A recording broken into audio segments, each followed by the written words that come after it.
ঢাকার আশুলিয়া জামগড়া ইয়ারপুর ইউনিয়ন তাঁতি দলের মিলাদ ও দোয়া মাহফিল আয়োজন করা হয়েছে। বাংলাদেশ জাতীয়তাবাদী তাঁতি দলের ৪৫তম প্রতিষ্ঠা বার্ষিকী উপলক্ষে সাভার আশুলিয়ার জামগড়া মোল্লাবাড়িতে ইয়ারপুর ইউনিয়ন তাঁতি দল শাখার উদ্যোগে মিলাদ ও দোয়া মাহফিলের আয়োজন করা হয়। বিস্তারিত দেখুন সুজন মিয়ার পাঠানো রিপোর্টে।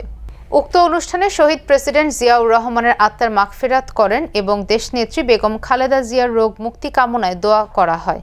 উক্ত অনুষ্ঠানে সভাপতিত্ব করেন ইয়ারপুর ইউনিয়ন তাঁতি দলের সভাপতি আমজাদ হোসেন মোল্লা। উক্ত অনুষ্ঠানে প্রধান অতিথি হিসেবে উপস্থিত ছিলেন আশুলিয়া থানা তাঁতি দলের সহ সভাপতি বকুল হোসেন ভূঁইয়া ছাড়াও উপস্থিত ছিলেন তাঁতি দলের ইউনিয়ন কমিটি সদস্য ও বাংলাদেশ জাতীয়তাবাদী দল বিএনপি নেতৃবৃন্দ। এ সময় দোয়া ও মিলাদ শেষে সবার মাঝে তোবারক বিতরণ করা হয়। বাংলাদেশ জাতীয়তাবাদী তাঁতি দলের পক্ষ থেকে ইয়ারপুর ইউনিয়নের নবগঠিত কমিটির সভাপতি হিসেবে আমি মিলাদ মাহফিলের আয়োজন করেছি।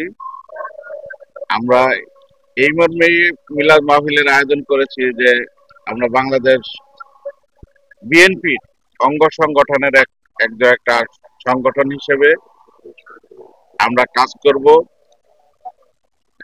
একতাভাবে সবার সাথে কাঁধে কাঁধ মিলিয়ে।